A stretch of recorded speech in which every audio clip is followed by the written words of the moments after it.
Personne n'a un problème de gestion du temps. C'est bien plus vicieux que ça.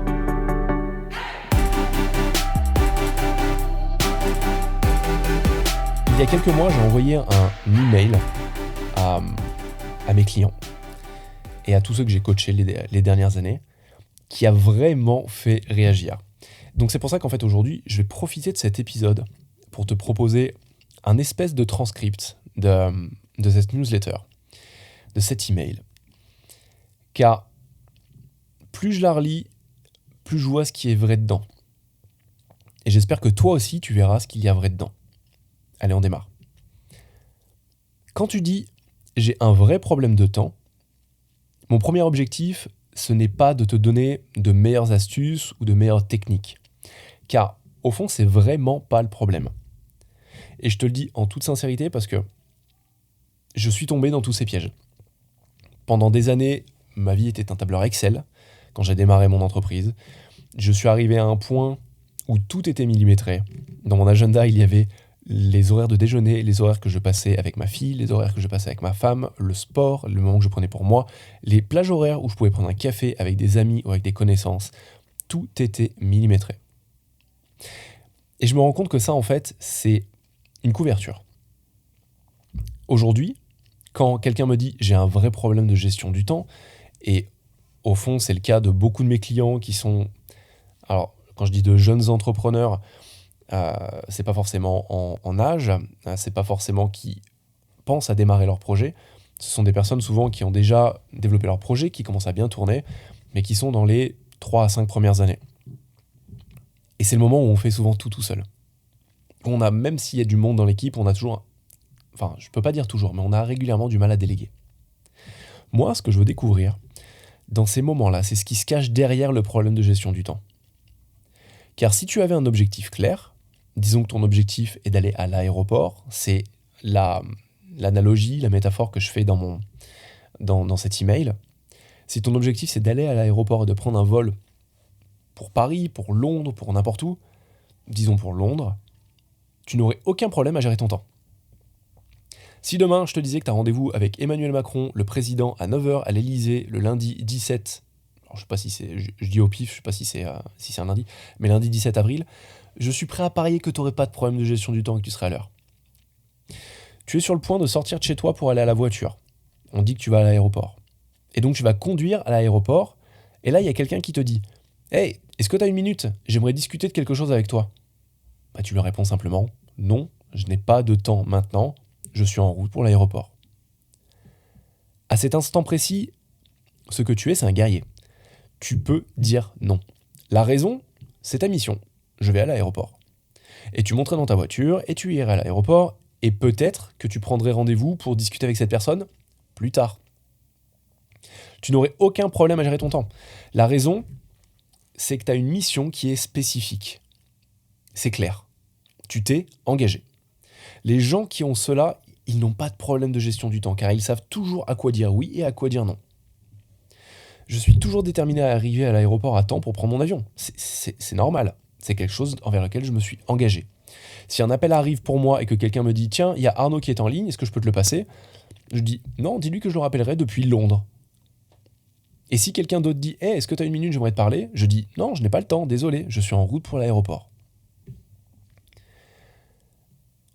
Ce que je veux te partager là, c'est qu'avec une mission claire qui te guide, la gestion du temps, ce n'est pas un problème. Même si ma voiture elle tombe en panne, je me débrouille pour attraper un Uber, un taxi, un bus, un truc, mais en tout cas très rapidement pour pouvoir quand même arriver à l'aéroport à l'heure. Rien ne m'empêchera d'aller à ma destination, d'aller à Londres, dans cette image. Quel kiff ce serait si je pouvais vivre chaque jour de cette manière. Je sais que ça paraît d'une certaine manière difficile, mais est-ce que ça changerait pas beaucoup de choses ? Je n'aurais vraiment plus aucun problème de gestion du temps car je serais tellement engagé et tellement concentré que je saurais toujours quand dire non et quand dire oui. Ça paraîtrait une évidence. Le problème qui survient, c'est lorsque quelqu'un se lève le matin, qui sort du lit, qu'il est dans le gaz, qu'il est à moitié somnolent et qui n'a pas d'intention pour sa journée. Il se lève sans avoir défini une intention claire, qui n'a pas de sens de la mission, du but, du truc qu'il veut faire de sa journée, quoi. Il va commencer à ce moment-là, vu qu'il est en déficit d'intention, à réagir à ce qui se passe. Réagir à ses emails, à ses SMS, à tout ça. Parce qu'en fait, pour lui, il n'y a pas de Londres ce jour-là. Il n'y a pas de destination. Ces personnes, elles n'ont rien à accomplir. Elles n'ont aucun objectif principal. Ainsi, tu vois, lorsque tu passes la tête dans le bureau d'une de ces personnes et que tu lui dis « Hey, est-ce que tu as une minute ?» La réponse est toujours oui. Pourquoi est-ce que cette personne dirait non ? Ce serait pas super sympa. Le truc, c'est que quand on commence à ne plus avoir d'intention, de mission claire, d'objectif clair, on dit oui à ci, on dit oui à ça, on dit oui à tout le monde, on ouvre ses emails, on répond à tous les appels, on ne met pas de limite spécifique. Très vite, tu commences à prendre du retard avec ce que tu sais que tu dois faire. Mais tu finis par croire, à la fin de la journée, que tu as un problème de gestion du temps. Alors que c'est pas le cas. Tu as juste un problème de mission. Tu as juste un problème de clarté, de définition de ton focus, d'avoir un focus obsessionnel, laser, sur qu'est-ce que je dois faire dans ma journée. Et bientôt, tu vas commencer à dire aux gens, il n'y a pas assez d'heures dans la journée pour faire tout ce que j'ai à faire, patati patata, il manque une 25e heure à la journée. C'est des trucs que j'ai entendus quand je travaillais dans le milieu de la banque, finance, assurance. Il n'y a jamais assez de temps. Alors que, fondamentalement, c'est pas vrai. Les multimilliardaires, les multimillionnaires, les chercheurs de pointe, ils ont autant de temps que toi dans la journée. La seule différence, c'est qu'ils ont un cap ultra clair, ultra défini. Ils ont une mission. Avec les personnes avec lesquelles je travaille et qui ont des problèmes de gestion du temps, la première chose qu'on crée ensemble pour remédier à ça, c'est d'avoir de l'audace.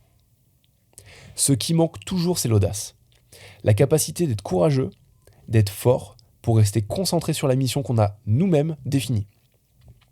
L'audace, c'est avoir l'audace de dire non, parce qu'on sait qu'on est en route pour Londres. Je veux te laisser avec un petit outil qui est tiré pour le coup de Dan Sullivan, d'un de ses livres, et où je ne sais plus si c'est un livre ou j'ai lu sur son blog, mais c'est sa manière de fonctionner. La manière dont Dan Sullivan, qui est un coach business américain extrêmement réputé là-bas, fonctionne, c'est que tous les soirs, il va définir ses 3 priorités de la journée suivante. Ces 3 priorités, c'est simplement les choses qu'il sait que quand il les aura faites, sa journée sera terminée. Et il le dit clairement, donc là je suis en train de me remémorer, c'est bien dans un de ses livres qu'il a coécrit avec Benjamin Hardy, je me souviens plus exactement duquel, je crois, c'est l'art d'atteindre ses objectifs. Mais il le dit clairement, une fois que j'ai terminé ces 3 sujets, ma journée est terminée. Si c'est 10h30 du matin, j'ai le droit éventuellement de me rajouter une 4e tâche bonus. Mais c'est du bonus, c'est pas un autre truc à faire, parce qu'il n'y a rien à faire, il n'y a que des choses que je veux faire. Mais une fois que c'est terminé, si c'est 11h15, il arrête. Parce que ses semaines sont planifiées, ses jours sont intentionnels, et il sait que les choses qu'il a faites, ce sont les 20% des 20% de ce qu'il y a de plus important à faire. En fait, c'est là où il a le plus d'effet de levier. Je t'invite vraiment à commencer à réfléchir comme ça. Si aujourd'hui tu es dirigeant, si tu es entrepreneur, que tu es une personne qui, a priori, a un problème de gestion du temps, ou a l'air d'avoir trop de choses à faire, c'est de commencer à raisonner sur tes intentions. De focaliser uniquement sur les choses sur lesquelles tu vas avoir le plus de leviers, qui vont avoir le meilleur retour sur investissement pour toi. Et une fois que c'est fait, décroche, déconnecte. Va marcher, va faire du sport. Ne bosse plus sur ton business, pas dans ton business, mais sur ton business. Va rencontrer des personnes qui vont t'aider à développer ton business, à développer des idées, à voir les choses différemment. Connecte-toi, parce que fondamentalement, quand tu fais preuve d'intention, le temps, tu le crées, le temps, tu le consommes comme tu l'as décidé, tu n'es plus en réaction à ton environnement, tu deviens audacieux, tu deviens courageux, et tu n'as plus de problème de gestion du temps. Merci de m'avoir écouté. J'espère que cet épisode t'aura été utile. N'hésite pas, comme d'habitude, à partager cet épisode à quelqu'un à qui il serait utile. Surtout, si tu peux me laisser un avis sur ta plateforme de podcast préférée et noter ce podcast s'il te plaît, ça m'aide énormément, ça permet au référencement naturel du podcast. Je te remercie une nouvelle fois et je te dis à très vite dans un prochain épisode. Salut!